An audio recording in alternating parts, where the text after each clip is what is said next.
A lot of us are addicted to social media. Whenever I woke up in the morning, the first thing I picked up was my phone. I needed my brain to work way more than whatever content that I enjoyed watching. If I don't come on social media, how am I going to see those things?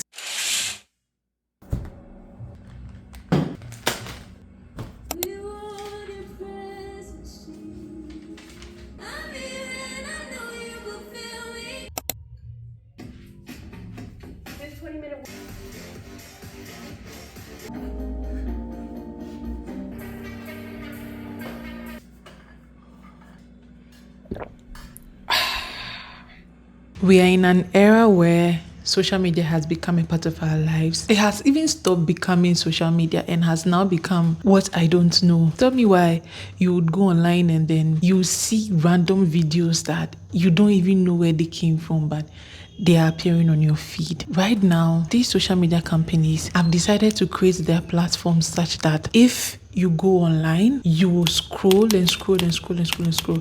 And that is what is affecting our generation today. A lot of us are addicted to social media. I'm sure you watching me, you are also addicted to social media. Maybe you don't know, maybe you know. Hi guys. Welcome to my channel. My name is Veronica, but I prefer to be called Kay-Achina. On this channel, I share my experiences with God and then I share my 2 cents on what I have learned from these experiences. I also add small vlogs here and there, which I started recently. Hopefully you like it. Yeah, so if this looks like something that you like, kindly do subscribe and leave a comment. Let's get into the video that I've already begun. You won't know you are addicted to social media until you sit yourself down and you realize that actually I am addicted to social media. This is how I realized I was addicted to social media. Whenever I woke up in the morning, the first thing I picked up was my phone. And when I picked my phone, the first place that I went to was either Instagram, Facebook, Snapchat. And sometimes I would be in bed the whole morning, scrolling and scrolling, watching videos, laughing and all. And by the time I realized the time has gone by. If you are someone that used to read a lot when you were younger, you realize how much this has impacted your brain. When I was younger, when I was in my teenage years, my childhood, I used to read a lot. And because of that, I could remember so many things at a time. But mindless scrolling has affected my brain in the sense that I read something and I forget. I would wake up in the morning. I don't even remember exactly what I was thinking about the day before. My attention span reduced to, I think, 2 seconds. 8 seconds, 10 seconds maximum. I couldn't focus on doing one thing at a time. So there was a time I was spending time with God at around 11 p.m. and he drew my attention to something that actually I'm addicted to social media. He led me to a certain video where the guy was talking about how he overcame his social media addiction. And that was when it dawned on me that, come to think of it, I am addicted to social media. Because tell me why I would spend a lot of time during the day, about 12 hours, on my phone, watching videos, watching people's lives and content and laughing and other things. This was not helping me at all. How God started addressing it was that we had a conversation and he said, I have to make up my mind if I really want to overcome this addiction. Apart from him helping me, he also needs me to be disciplined to be able to overcome this addiction. At that moment, I needed my brain to be rewired way more than whatever that was on social media that I needed to consume. I concluded that I needed my brain to work way more than whatever content that I enjoyed watching. So I told him that I want to commit to this. For 30 days, I was going to stop going on social media. We started putting up strategies to help me. The first thing to do was that we're going to set up my screen time limit. We set up my screen time limit to, I think, 4 hours a day. We set up social media time limit to 1 hour a day. And when I go online and this 1 hour is over, that is all. It is over for the rest of the day. So the best way I could manage that 1 hour was maybe go online for 10 minutes in the morning, later go online for about 5 minutes, 10 minutes here and there. The 30-day challenge began. The first thing that I did with God that helped me was that I prayed about it. I asked God that even though this is a challenge that He has told me about and we both agreed on, I will need His help. I will need His strength to be disciplined to overcome this addiction, because this mindless scrolling, this unconscious or subconsciously picking up my phone and going through social media, it wasn't something that I did voluntarily. It has become a part of my routine. It has become a part of me. My brain had been wired to pick up my phone and go through social media. So I needed God to help me be disciplined. The first day I prayed about it, I told God that, can you help me please? Can you help me to be disciplined? I need your discipline. So the next day we began the journey. We had also set sleep time on my phone from 11 p.m. to 11 a.m. the next day. That was delayed gratification. We had to delay my gratification. So it looked like I had to wait for so long to go on social media. At a point within the 30 days, because my gratification was being delayed continuously, I don't know what happened to me. I just stopped going online.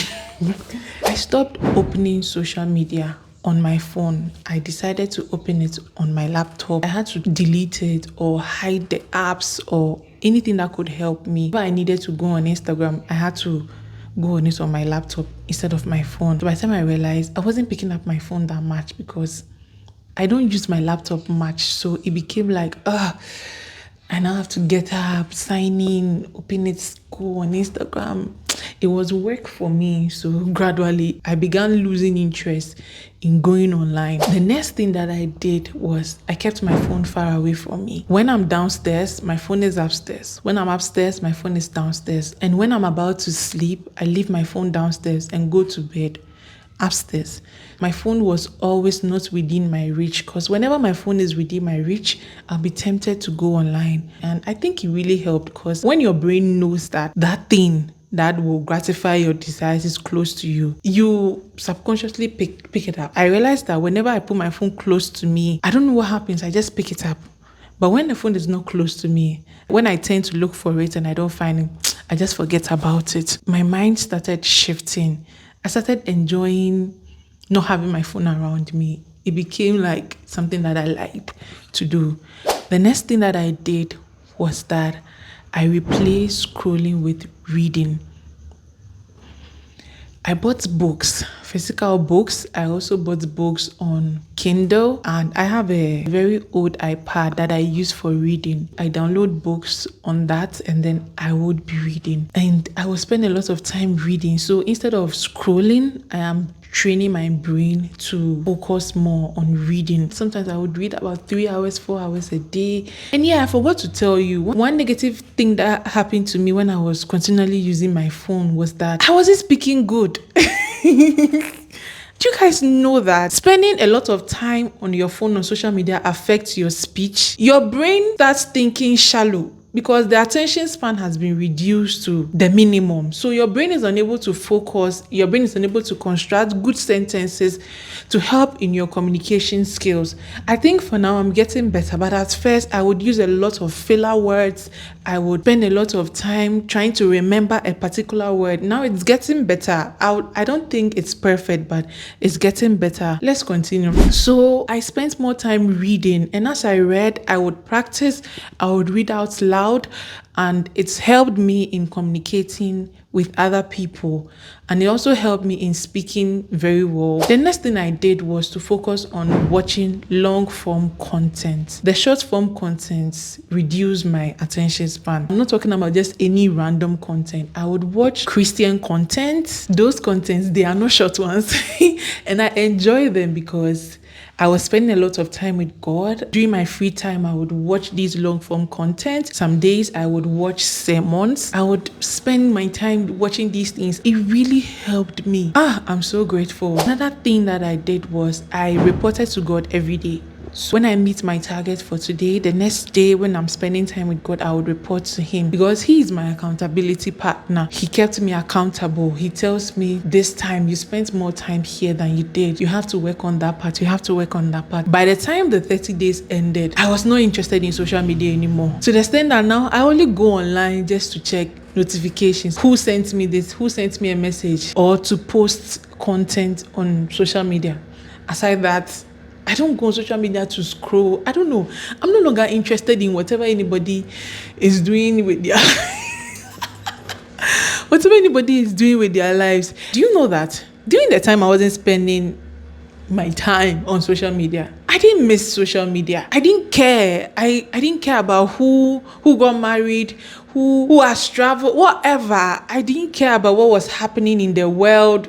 I felt like whatever I needed to know, it would definitely get to me. I don't term YouTube as social media, so I was watching news on YouTube, and that was it. I wasn't really interested in what was happening in people's lives. So by the time I go online, there has been so many things that has happened, and you now have to go through, oh, okay, this thing happened. I just lost interest. Let me talk about what freedom from this addiction looks like now. I feel like I don't need to know what is going on in the world to be satisfied or to fulfill a particular desire. I also feel like I don't need social media that much. I feel free. I feel like now I am more productive than I used to be. I'm not perfect yet, but I'm still building that. My desires have changed because going on social media made me compare my life to the lives of other people. Naturally, I am not that person that will be pressured easily, but it will kind of get to you. The point, it will get to me a bit. This, I'm like, my wedding was beautiful. I enjoyed it. But I'll go online, someone is doing this mega extravagant, beautiful wedding. And I'm like, oh, I wish I did this on my wedding day. If I don't come on social media, how am I going to see those things? You get it. So that's what happened. I feel free. I feel like I don't need to compare myself to anybody. What I have is enough. What I am desiring, God is still working in me to achieve those things. So yeah, for now, I feel like I'm free. I'm enjoying life. I spend more time outside, and it's nice to go out and just taking walks, not having your phone close to you. You are taking walks, you are looking around, you are working out. Replacing mindless scrolling with important details in life really helps you to appreciate God's creation better. Also, it will help you to spend more time with God. The reason why you are not spending more time with God is because you want to go on social media. You are scrolling. You've been scrolling. You want to go. You see, you're addicted. I want to say thank you to God for breaking me free from this addiction. As it stands now, I believe I am free from social media addiction. But yeah, that doesn't mean you guys shouldn't go and check my content on social media. Go and check it out, but make sure that you are not addicted to social media.